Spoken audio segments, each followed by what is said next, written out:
Sure. So, my name is Jean Marie DiGiovanna, and I originally grew up in New England, in Connecticut, in New Mhm. England area of the United States. And I ended up going to college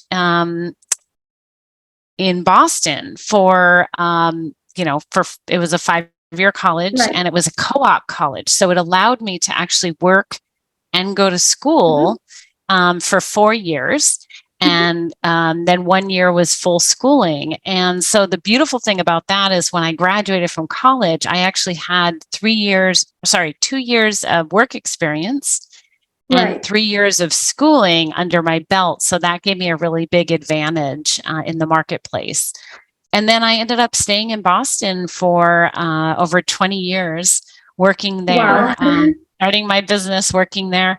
And then I moved to Colorado in 2010 and have lived there. And then 4 years ago, I uh, downsized. I gave up my home and I became, I guess, what's called a digital nomad, a mobile businesswoman. So I live and work Wow. in all parts of the world. That's amazing. It's very interesting, introduction of yourself, and yeah, we learned a lot. Thank you. So, could you tell us more about your career? Sure. So I started out, I actually graduated with a computer science degree. And so I ended Yeah. up landing in a company in a high tech consulting company. And so I started my career as a software engineer Wow. and a software programmer. And I was doing that for about 3 years. But honestly, I realized even though I did, school was challenging, that major was very tough, but I'm glad I studied it. And as a result of being in the career for several years, I realized that while technology is interesting, I really wanted to work closer with people. And Right. so I moved out of the technology side of the company. I stayed with the company.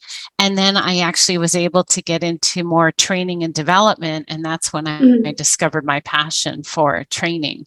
And so then, even though I stayed in tech Yeah. and in that arena, I was actually teaching how to design systems and the methodology and how do you work with clients to understand what their needs are to then design technology to meet those needs.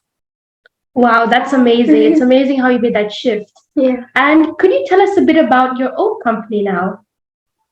Sure. So I started my company over 20 years ago, and it's mainly a corporate training and consulting firm. And I primarily teach leadership development skills. Mhm. So all kind of soft skills that employees, managers, and leaders need in the corporate world to work better together, to lead others, to manage teams, and to manage projects. Wow. Wow. And you had a really interesting journey, and it's been changing a lot. Could you tell us more about why you decided to start working as a digital nomad and things like that?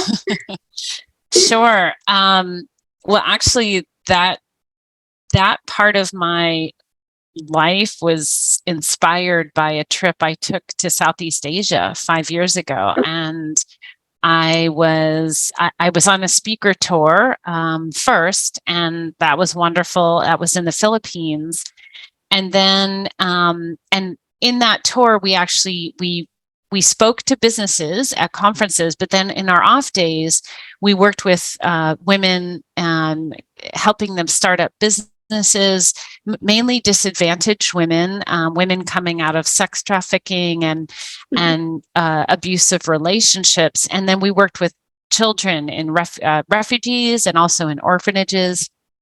So it was an amazing experience.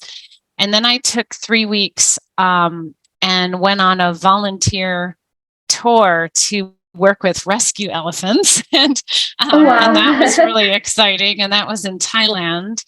And that ended in Cambodia. And at the end of that trip, I was really missing working with kids again. So I got connected to a school that the speaker tour was affiliated with.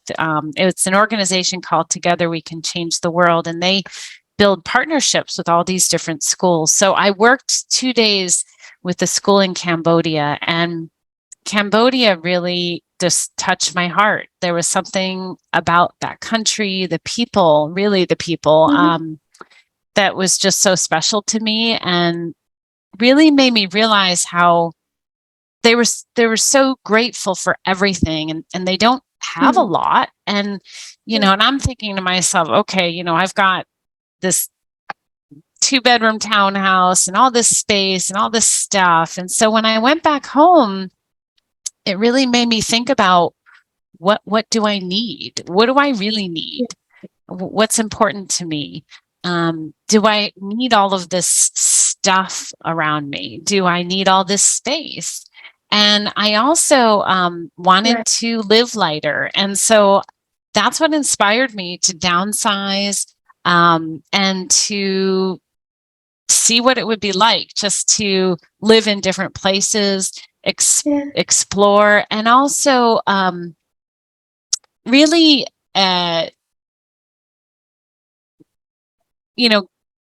dive into other cultures, which I love to do. So that's what I've been doing in the last 4 years, and it's definitely it takes a toll. It's like I do go back to Colorado every so many months, but now I'm moving into more what's called the slow mad, where you live in a place for 3 to 6 months, and you have a little slower pace, so you can really enjoy and dive into the community more. Wow, that's amazing. What an incredible journey. And what inspired you to downsize and become a nomad is really inspirational. Can you tell us your advice for the next generation, career advice, as well as some an advice that can touch everything? Yeah, wow, that's a big question. Let me think about that for a moment. Sure. Yeah, I would say one is, you don't have to have all the answers. You don't have every decision you make.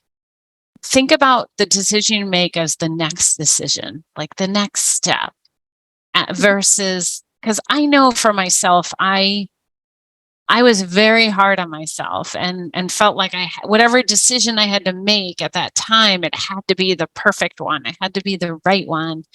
And the reality is, it's the next best one. And it's okay if it's not the perfect one, because when you're there, you can then make a new decision. So nothing is set in stone. Like, you get to decide. And so when I look back at when I was younger, I wish I had put so much pressure on myself. And also, the second piece of advice is follow your passion. Like, for the things that you really enjoy doing, don't stop doing them. Really try and explore and stick with what you know to be true for you. Yeah.